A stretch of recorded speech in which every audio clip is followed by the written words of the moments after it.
महर्षि वाल्मीकि जी की तपोभूमि महात्मा गांधी जी की कर्म भूमि रही, जहां से पूरे देश की दिशा और दशा बदल दी गई थी। कुछ तो है इस बिहार की धरती में जो चाहे महात्मा बुद्ध हो, चाहे महावीर स्वामी हो, चाहे महात्मा गांधी हो, आखिर शुरुआत यहीं से क्यों करते हैं लोग? कुछ ना कुछ तो है इस मिट्टी में यार। और सब जब यहाँ हमारे पास आपके अनिकेत रंजन जी आए हमारे यहाँ और बोले कि मोतिहारी चलना है और आप लोगों की समस्याओं के बारे में जब हमको अवगत कराएं, तो हमने कहा कि हम एक बार जरूर आएंगे। तो एक चीज इनकी बड़ी अच्छी लगी कि इन्होंने अपने माता के नाम पर, माँ संध्या सेवा ट्रस्ट के नाम पर इतने सारे नेक काम किए यहाँ पर, और माँ को कभी नहीं भूलना चाहिए, याद रखिएगा। तो अनिकेत रंजन जी, आपको हम इस बात के लिए बधाई और ढेर सारी शुभकामनाएं। आप ऐसे ट्रस्ट के माध्यम से और नेक काम करते रहिए और अपने माता पिता का नाम ऐसे ही रोशन कीजिए और चंपारण की धरती का विकास आगे करते रहिए। जब हमें पता चला कि ये बहुत सारी गरीब लड़कियों की विवाह जो अपने यहाँ से, अपने ट्रस्ट के माध्यम से कराते हैं, अभी हमारे यहाँ आपके पुलिस डिपार्टमेंट में थे तो हमें पता चला कि हेलमेट लगाने के लिए लोगों को प्रेरित करना, ये छोटी छोटी चीजें हैं जिससे आप समाज में बड़ा बदलाव ला सकते हैं यहाँ पर। तो इसके लिए काबिल तारीफ है और आप लोग भी इसमें सहयोग करिएगा यहाँ पर। और हमारे मंच पर यहाँ की मेयर प्रीति मैम, आपका भी बहुत बहुत धन्यवाद, नमस्कार मैम। और यहाँ जितने लोग आप लोग आए हैं, कुछ ना कुछ उम्मीद से आए होते हैं भाऊ। हम जब यहाँ आए तो जब देखे आप लोग की संख्या तो पहले ही बोले हम अनिकेत जी से कि इससे बड़ा हॉल है कि नहीं है यहाँ। इतना छोट में नहीं के हो। अच्छा हमें तो बोल के जाता नहीं कि अगली बार आए तो एक से बोर्ड वाले में तो व्यवस्था करके रखिए, ठीक है अनिकेत जी? हम इस बात का वचन देके जाते हैं, बहुत जल्दी हम दोबारा आएंगे यहाँ पर। एक वक्त के लिए लगा ही नहीं कि हम कहीं दूसरे जगह आए हैं यहाँ पे। कसम बताते अगर कल क्लास नहीं रहता तो आज हम यहीं रुक जाते हैं। और यहाँ पे अगला जो भी जगह होगा आप देखिएगा सर, गाड़ी बजाने यहाँ एकदम वहाँ पे गाड़ी बजाना है हम लोग को।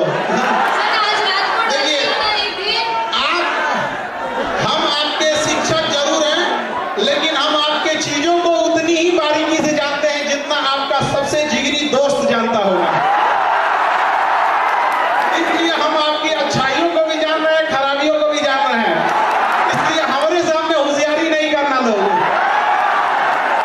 हमको यहाँ आने में लेट हो गया, क्योंकि हमेशा क्लास में हम दूसरे को डांटते रहते हैं, क्लास कैसे लेट हो गया। अब हमको चूंकि पटना से आना था, हम ही को लेट हो गया। तो इसके लिए सॉरी आप लोगों को, क्योंकि बड़ा लंबा सफर होता है यहाँ पे। और आप लोग का ये उत्साह और ये जुनून देख के लगता है कि गांधी ने यही जगह क्यों चुना था, ऐसा फील होने लगा हमको कि आखिर। तो ये जुनून को बचा के रखना है आप लोग को। देखिए आप सब मिडिल क्लास से आ रहे हैं, आपने गरीबी को जिया है, किताबों में नहीं पढ़ा है। आपने बहुत सारे बच्चे होंगे जिनके माता पिता के ऊपर बहुत सारा कर्जा होगा, किसी के घर में किसी की दीदी होगी जिसके शादी ब्याह करने के लिए होगा, बहुत सारी जिम्मेदारियां होंगी। आज भी देखिएगा ना, गांव में आप जाएंगे तो एक तल्ला घर ढलाया होगा और उसमें से पिलर का छड़ निकाल दिया होगा उस बूढ़े बाप ने, इस उम्मीद में कि उसका बेटा उसकी बेटी कामयाब होगी, अगला तल्ला ढलवा देगी। ऐसा होता है कि नहीं होता है? माँ बाप कोई बीमारी लिए रहते हैं, बूढ़े माँ बाप, लेकिन वो पैसा काट कर आपको दे रहे होते हैं पढ़ने के लिए कि मेरा बेटा मेरा बेटी कामयाब हो जाएगी ना, तो कामयाब हो जाएगा तो हम हमारे इलाज करा देंगे। वो इलाज के चक्कर में बीमारी तनीसा से बढ़ के ज्यादा हो जाता है। होता है कि नहीं होता है? अपने आप से पूछ के देखिए, अगर उस माँ बाप का आप भरोसा तोड़ेंगे तो क्या भगवान भी माफ करेगा आप लोग को?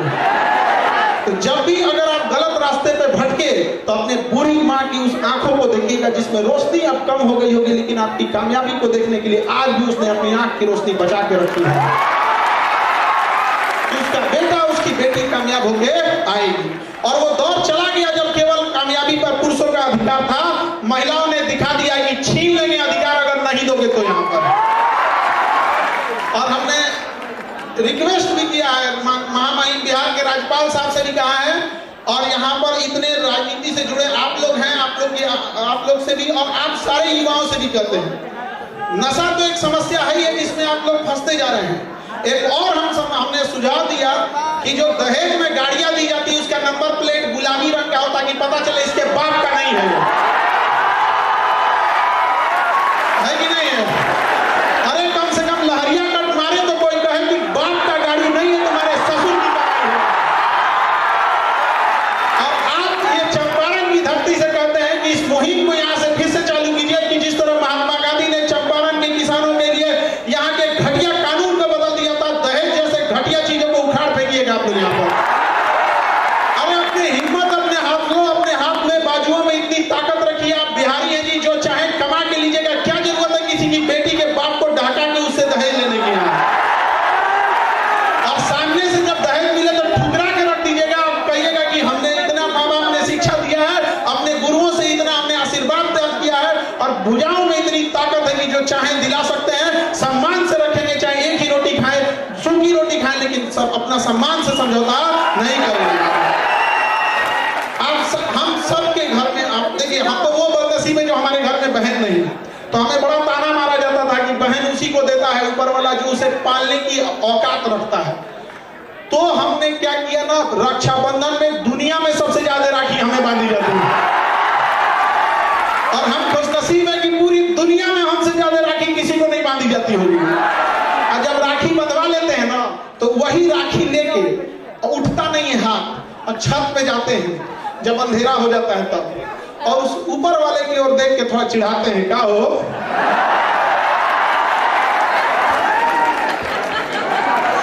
देखा तो रहा एक को महीना दे लो, आई देख लो।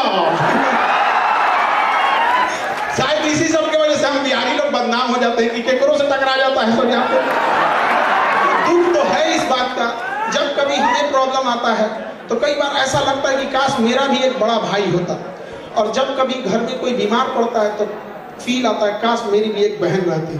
घर को जितना अच्छे से बहनों ने संभाल के रखा है, कोई नहीं संभाल सकता है उस चीज को। और ये आप लड़के लोग को समझ में आएगा जब अपनी बहन की विदाई करोगे। तब विदाई करने के तुरंत बाद जब तुम विदाई करके लौटोगे घर में ना, तो घर की चार दीवारी पूछेगी कि इस घर को सजाने वाली का तो तुमने विदाई करके भेज दिया। तो इज्जत कर लो बाबू, जब तक घर में है वो लड़ेगी चाहे कुछ भी करेगी, लेकिन तुम्हारे लिए हमेशा खड़ी रहेगी तुम्हारे साथ यहाँ पर। तो हमेशा याद रखिएगा, अपने संस्कार का परिचय दीजिए।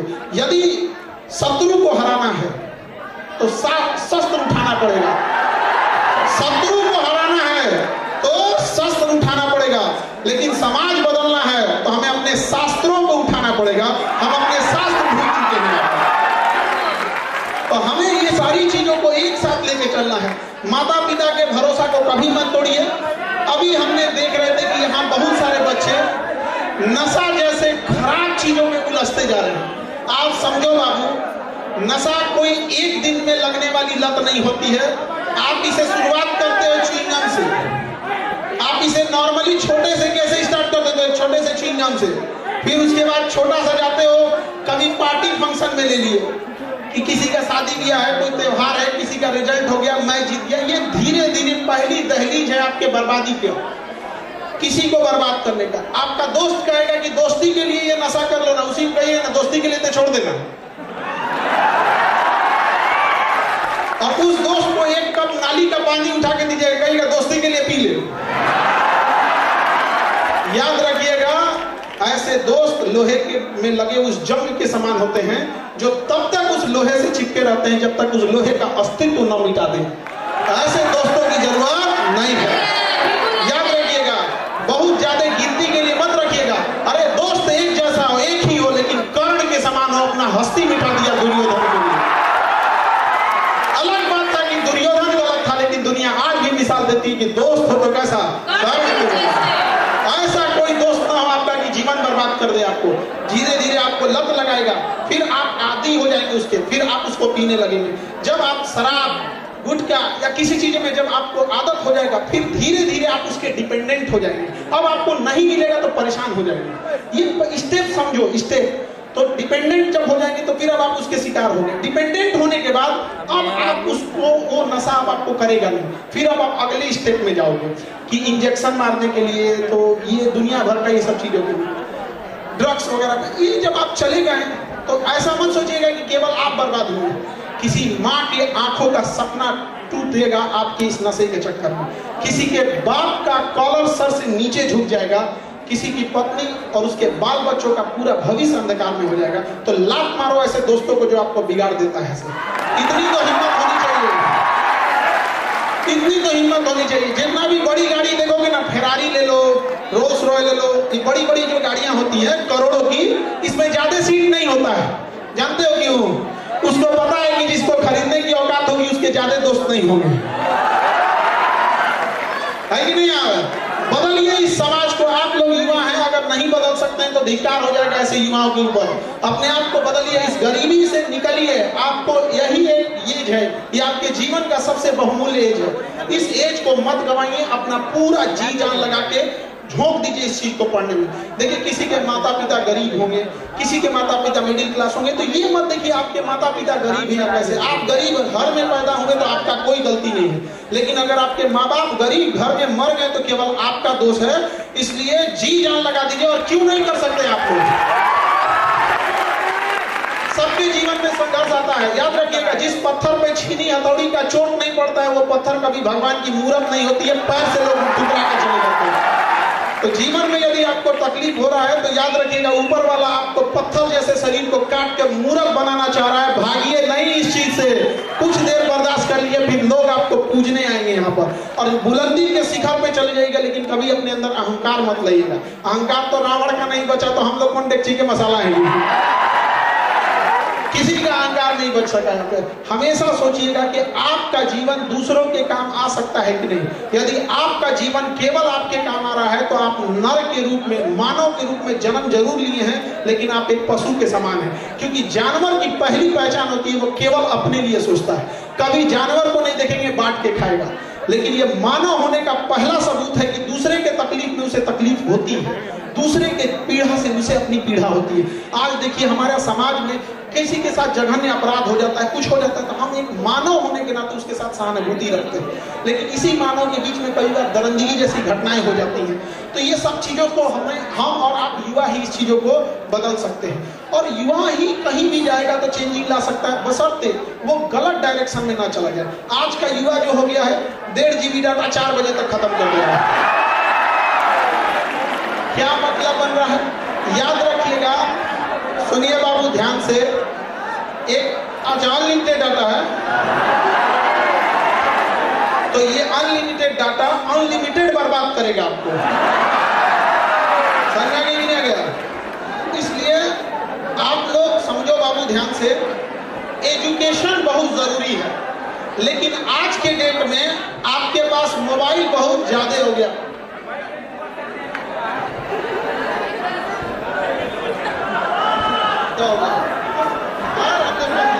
अरे दिन फंस गया तो कौन जी, हमको ना हीरो हो रहे हैं कैमरा कपड़ा से मतलब। अजब वाला, हम लोग को ये कोई इधर से इधर फंस गया तो कर आ गया। हम लोग को ना सेलिब्रिटी आदमी, हम लोग शिक्षक है। शिक्षक का सबसे बड़ा ताकत होता है कलम।